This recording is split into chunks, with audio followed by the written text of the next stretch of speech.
Consciousness કેવી રીતે affect કરે આ બધી વસ્તુઓમાં? કઈ વસ્તુ? કે રિલેશનશિપ છે, બરાબર, ટોક્સિક રિલેશનશિપની અંદર તમે ટોક્સિસિટી ફેસ કરી રહ્યા છો, યુ આર ધ વિક્ટિમ, તો એને કોન્શિયસ રાખવી જરૂરી છે કે ભાઈ અહીંયા આપણે નથી પડવાનું. એના અંદર એ કોન્શિયસ જ નથી. પહેલાં તો કોન્શિયસનેસ સુધીની વાત તો અલગ જ થઈ ગઈ. જો કોન્શિયસ હશે, સભાન જ હશે, તો એમાં પડશે જ નહીં. તેમાં પડશે જ નહીં. જેમ હમણાં મેં થોડી વાર પહેલાં કીધું કે તમે એડલ્ટ મોડમાં છો તો તમને ખબર છે ત્યાં મારે સ્ટેન્ડ ક્યાં લેવું, જવાબ ક્યાં જ આપવો. તમે કોન્શિયસ થઈને ગાડી ચલાવો છો, સામેથી કોઈ તમને ખબર જ છે તમે બ્રેક મારશો જ, ત્યારે તમે કોન્શિયસલી છો જ નહીં, તમે સબકોન્શિયસલી જ વાત કરો છો, ઇમોશન્સના ફ્લોમાં જ વાત કરો છો.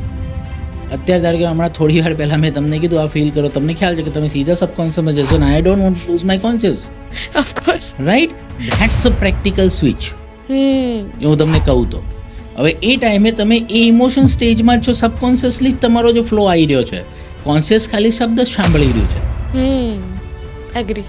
અને એ શબ્દમાં એ જે સાંભળવું છે ને એ જ આપણે પકડીને પછી અંદરથી બીજું નીકાળીએ છીએ. એટલે તમે કોન્શિયસ સભાન તમારું બહુ જ માઇનર છે એ ટાઈમ.